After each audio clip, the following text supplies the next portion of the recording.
Supongamos que otro conductor se nos acerca peligrosamente mientras estamos circulando por la autopista.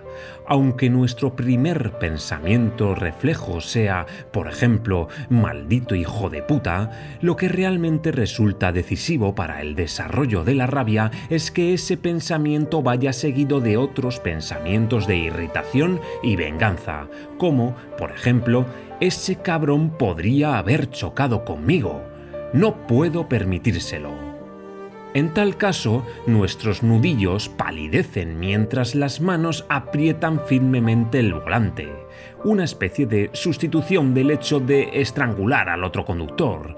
El cuerpo se predispone para la lucha, no para la huida, y comenzamos a temblar mientras resbalan por nuestra frente gotas de sudor. El corazón late con fuerza y tensamos todos los músculos del rostro. Es como si quisiéramos asesinarle.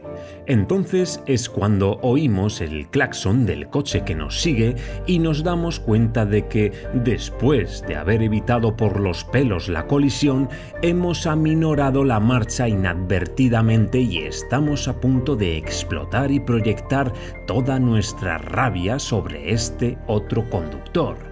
Esta es la sustancia misma de la hipertensión, de la conducción imprudente y hasta de muchos accidentes de automóvil. Comparemos ahora esta secuencia del desarrollo de la rabia con otra línea de pensamiento más amable hacia el conductor que se ha interpuesto en nuestro camino. Es muy posible que no me haya visto o que tenga una buena razón para conducir de este modo, probablemente una urgencia médica. Esta posibilidad atempera nuestro enfado con la compasión o, al menos, con cierta apertura mental que permite detener la escalada de la rabia. El problema estriba, como nos recuerda el desafío de Aristóteles, en tener el grado de enfado apropiado, ya que, con demasiada frecuencia, la rabia escapa a nuestro control. Benjamin Franklin expresó muy acertadamente este punto cuando dijo: «Siempre hay razones para estar enfadados, pero estas rara vez son buenas». Existen, claro está, diferentes tipos de enfado. Es muy probable que la amígdala sea el principal asiento del súbito chispazo de ira que experimentamos hacia el conductor cuya falta de atención ha puesto en peligro nuestra seguridad.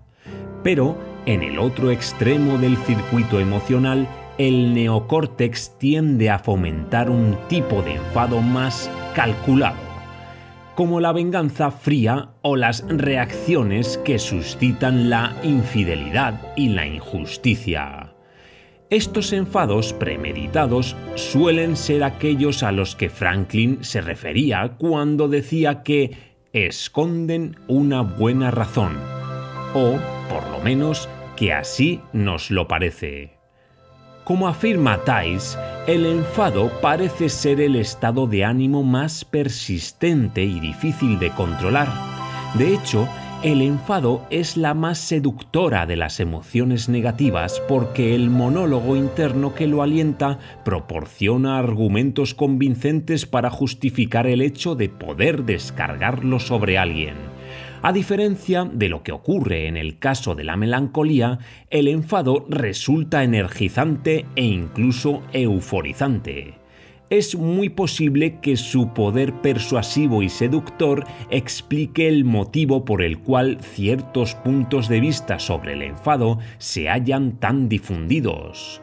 La gente, por ejemplo, suele pensar que la ira es ingobernable y que, en todo caso, no debiera ser controlada o que una descarga catártica puede ser sumamente liberadora.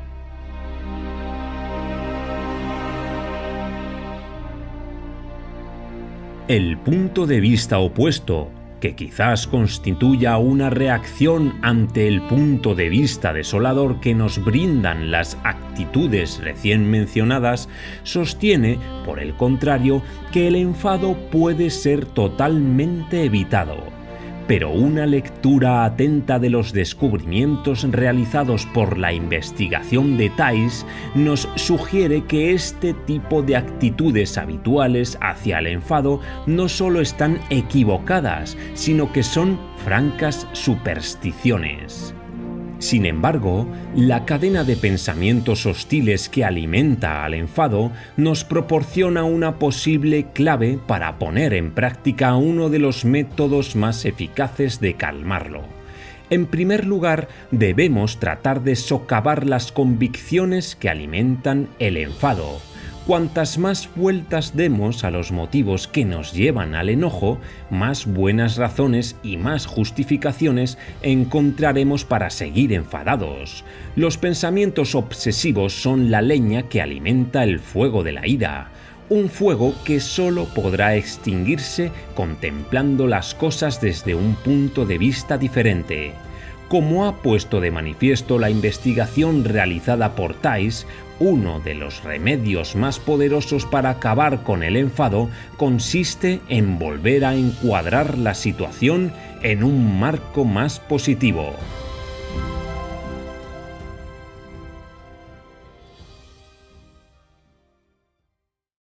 La irrupción de la rabia.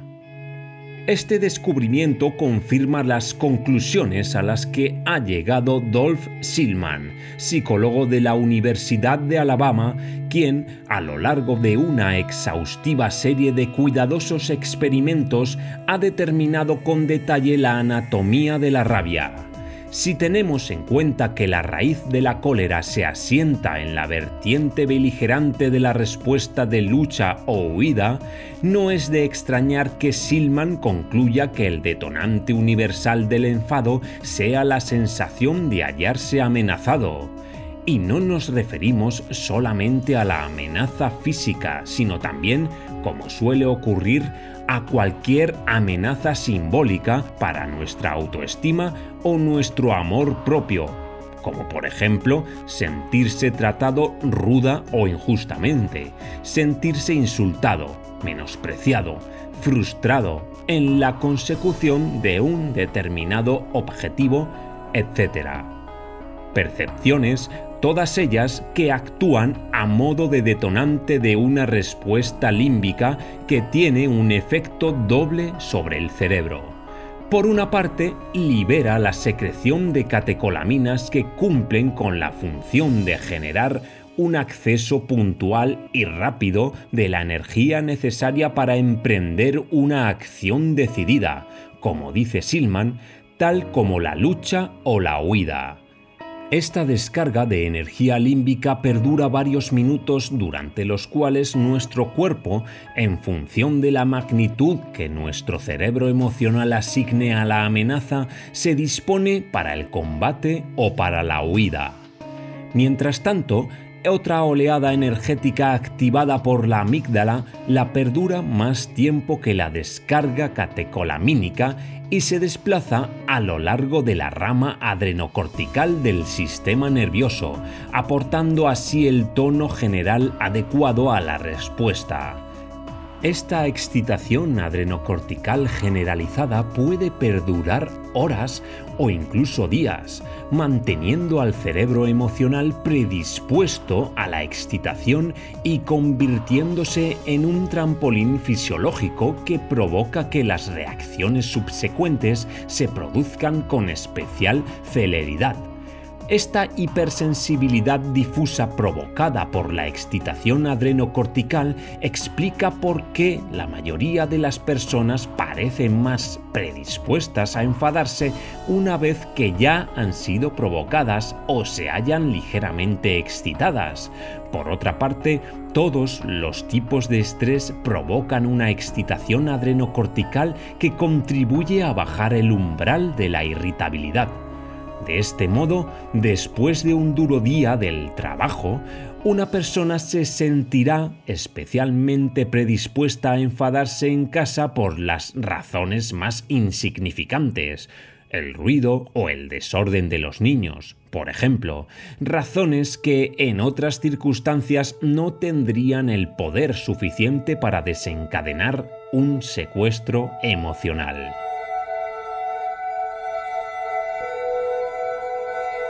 Silman ha llegado a estas conclusiones después de una concienzuda experimentación. En uno de sus estudios, por ejemplo, contaba con un cómplice cuya misión era la de provocar a las personas que se habían ofrecido voluntarias para el experimento, haciendo comentarios sarcásticos sobre ellos. Seguidamente, los voluntarios veían una película divertida u otra de carácter más perturbador.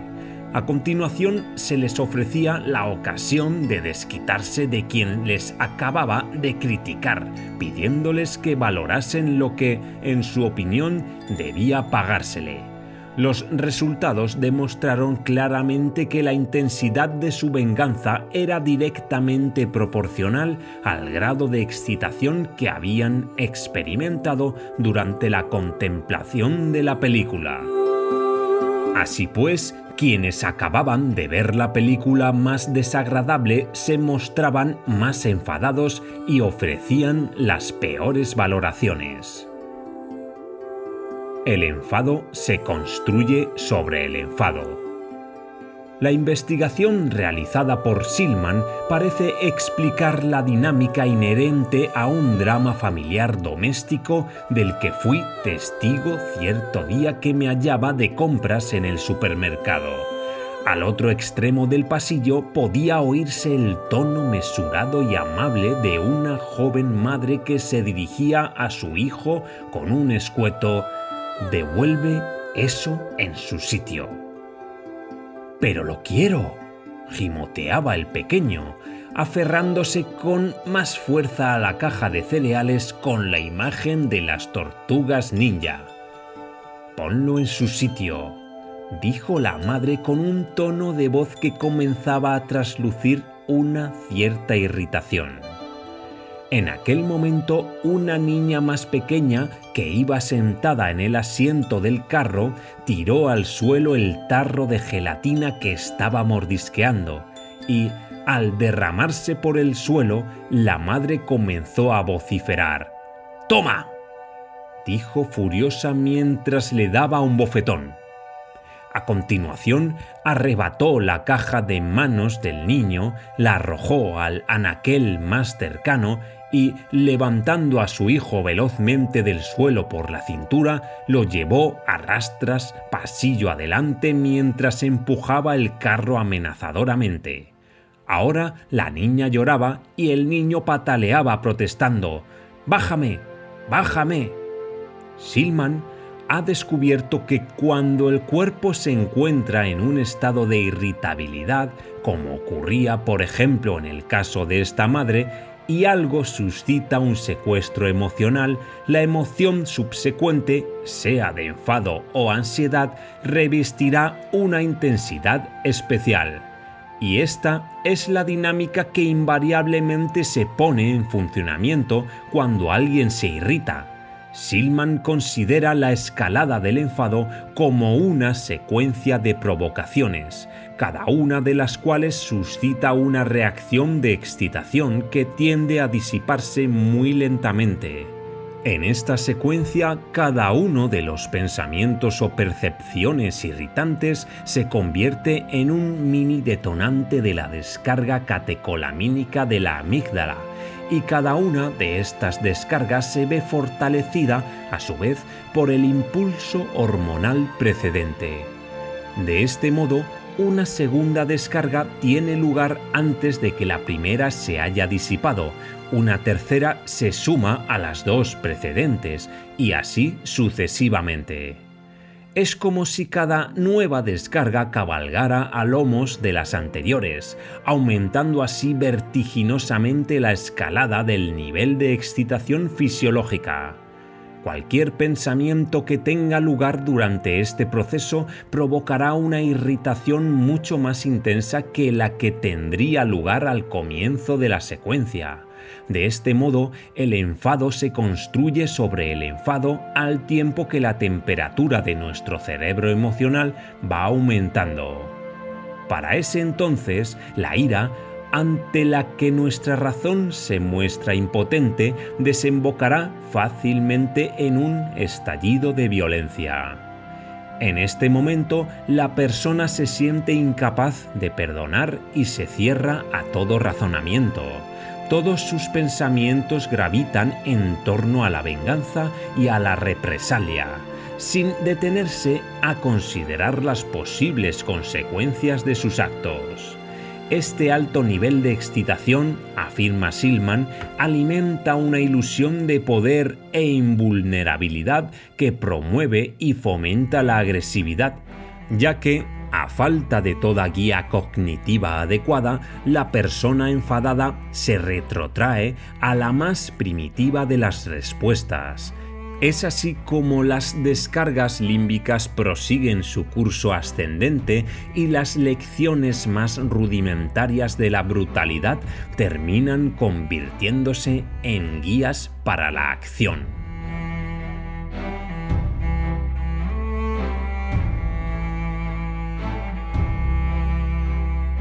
Un bálsamo para el enfado. A la vista de este análisis sobre la anatomía del enfado, Silman considera que existen dos posibilidades de intervención en el proceso. El primer modo de restar fuerza al enfado consiste en prestar la máxima atención y darnos cuenta de los pensamientos que desencadenan la primera descarga de enojo. Esta evaluación original confirma y alienta la primera explosión, mientras que las siguientes solo sirven para aliviar las llamas ya encendidas. El momento del ciclo del enfado en el que intervengamos resulta sumamente importante porque cuanto antes lo hagamos, mejores resultados obtendremos. De hecho, el enfado puede verse completamente cortocircuitado si, antes de darle expresión, damos con alguna información que pueda mitigarlo. El poder de la comprensión para desactivar la irritación resulta bien patente en otro de los experimentos realizados por Silman, en el que un ayudante especialmente grosero, cómplice en realidad del experimentador, se dedicaba a insultar y provocar a los sujetos que en aquel momento realizaban un ejercicio físico. Cuando se les brindó la posibilidad de desquitarse de su desagradable compañero, dándoles la oportunidad de estimar sus aptitudes para un posible trabajo, acometieron la tarea con una mezcla de enojo y complacencia. En cambio, en otra versión del mismo experimento, una mujer entraba en la sala después de que los voluntarios hubiesen sido provocados e inmediatamente antes de que se les diera la oportunidad de desquitarse, y hacía salir al cómplice del lugar con la excusa de que acababa de recibir una llamada telefónica urgente. Cuando éste salía, se despedía despectivamente de la mujer, quien, sin embargo, parecía tomarse el comentario con muy buen humor, explicando a los demás que su compañero se hallaba sometido a terribles presiones porque estaba muy nervioso ante la inminencia de un examen oral. En este caso, la explicación ofrecida pareció despertar la compasión de los sujetos del experimento, quienes, cuando tuvieron la oportunidad de desquitarse, rehusaron hacerlo. Este tipo de información atemperante parece, pues, permitir la reconsideración del incidente que desencadena el enfado. Sin embargo, como decíamos anteriormente, también existe otra posibilidad para desarticular el enfado que, según Silman, solo resulta posible en casos de irritación moderada y, por el contrario, no funciona en niveles más intensos, debido a lo que el mismo Silman denomina incapacidad cognitiva, que impide a las personas razonar adecuadamente. Cuando la gente se halla sometida a un nivel de irritabilidad muy intenso, tiende a infravalorar los posibles mensajes de información mitigante con frases tales como «esto es intolerable» o, como afirma Silman con suma delicadeza, con las más burdas procacidades que nos brinda nuestro idioma. El enfriamiento. En cierta ocasión, cuando solo tenía 13 años, me enzarcé en una agria discusión en casa y salí de ella jurando que jamás regresaría. Era un hermoso día de verano y estuve paseando por el campo hasta que la paz y la belleza circundantes me invadieron y gradualmente fui tranquilizándome. Al cabo de unas horas regresé a casa sereno y completamente arrepentido. A partir de aquel momento, cada vez que me enfado, busco una oportunidad para hacer lo mismo, lo que considero el mejor de los remedios. Este relato forma parte de uno de los primeros estudios científicos sobre el enfado llevado a cabo en 1899. Un estudio que aún sigue siendo todo un modelo de la segunda forma de aplacar el enfado que citábamos anteriormente, tratar de aplacar la excitación fisiológica ligada a la descarga adrenalínica en un entorno en el que no haya peligro de que se produzcan más situaciones irritantes.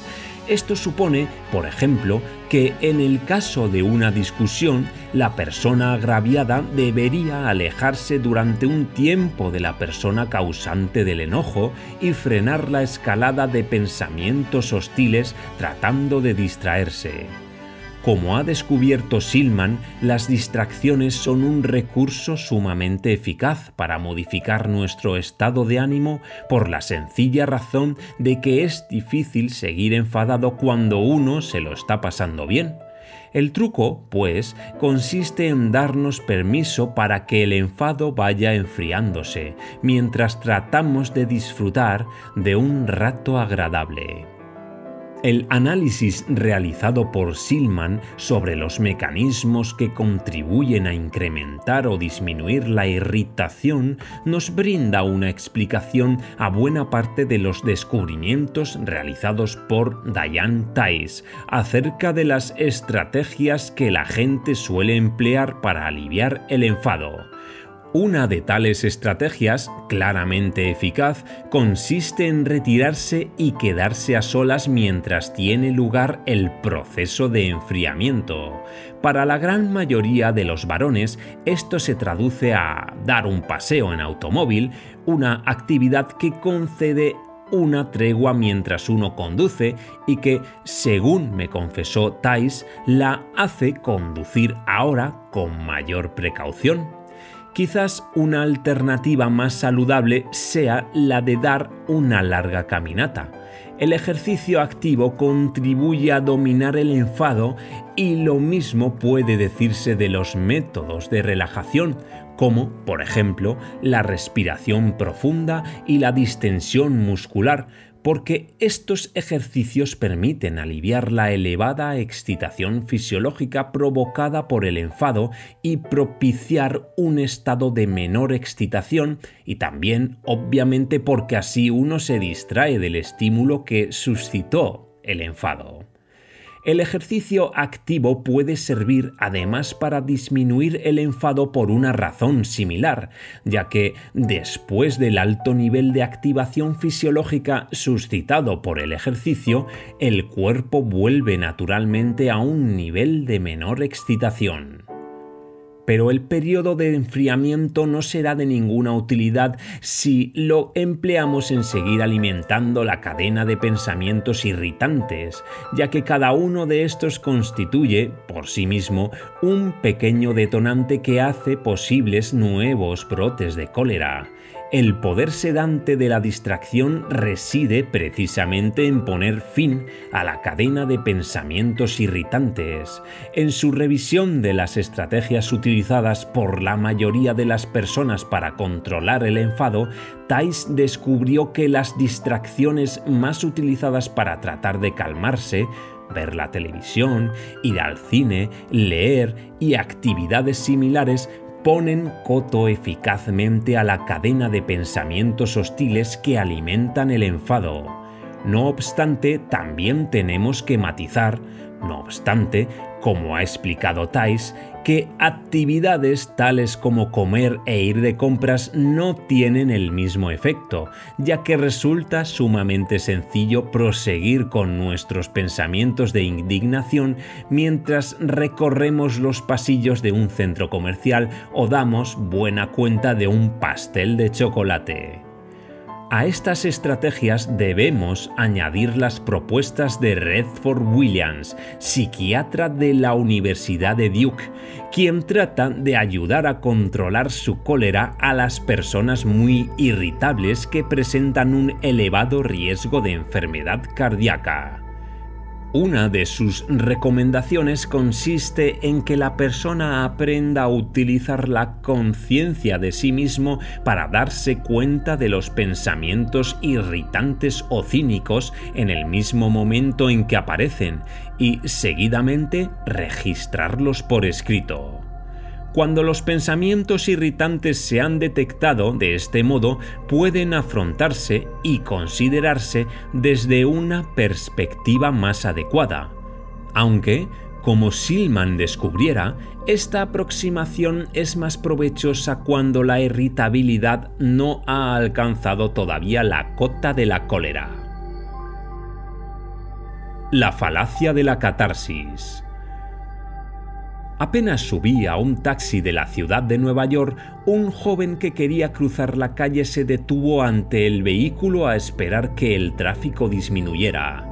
El taxista, impaciente por arrancar, tocó entonces el claxon y comenzó a mover el vehículo lentamente a fin de que el joven se apartara de su camino. La réplica de este fue un ademán obsceno y grosero. Tú, hijo de puta!, le espetó entonces el taxista, pisando el acelerador y el freno al mismo tiempo, amenazando con embestirle. Ante aquella intimidación, el joven se hizo a un lado bruscamente y descargó un puñetazo sobre la carrocería del taxi mientras éste trataba de abrirse paso a través del tráfico. El taxista soltó entonces una burda letanía de exclamaciones dirigidas al joven. No puedes cargar con la mierda del primer imbécil que se te cruce en el camino. Tienes que devolvérsela a gritos. Por lo menos eso te hace sentir mejor, me dijo luego el conductor, a guisa de conclusión, todavía visiblemente afectado. La catarsis, el hecho de dar rienda suelta a nuestro enfado, se ensalza a veces como un modo adecuado de manejar la irritación. La opinión popular sostiene que eso te hace sentir mejor, pero, tal como nos sugieren los descubrimientos realizados por Silman, existe un poderoso argumento en contra de la catarsis, un argumento que comenzó a elaborarse a partir de la década de los 50, cuando los psicólogos comprobaron experimentalmente los efectos de la catarsis y descubrieron que el hecho de airear el enfado de poco o nada sirve para mitigarlo, aunque, dada su seductora naturaleza, pueda proporcionarnos cierta satisfacción. No obstante, existen ciertas condiciones concretas en las que el hecho de expresar abiertamente el enfado puede resultar apropiado como, por ejemplo, cuando se trata de comunicar algo directamente a la persona causante de nuestro enojo, cuando sirve para restaurar la autoridad, el derecho o la justicia, o cuando con ello se inflige un daño proporcional a la otra persona que la obliga, más allá de todo sentimiento de venganza por nuestra parte, a cambiar la situación que nos agobia. Hay que decir también que, debido a la naturaleza altamente inflamable de la ira, esto es más fácil de decir que de llevar a la práctica. Tice descubrió asimismo que el hecho de expresar abiertamente el enfado constituye una de las peores maneras de tratar de aplacarlo, porque los arranques de ira incrementan necesariamente la excitación emocional del cerebro y hacen que la persona se sienta todavía más irritada. En este sentido, las respuestas ofrecidas por la gente confirmaron a Thais que el efecto de expresar abiertamente la cólera ante la persona que la provocaba había sido el de prolongar su mal humor en lugar de acabar con él.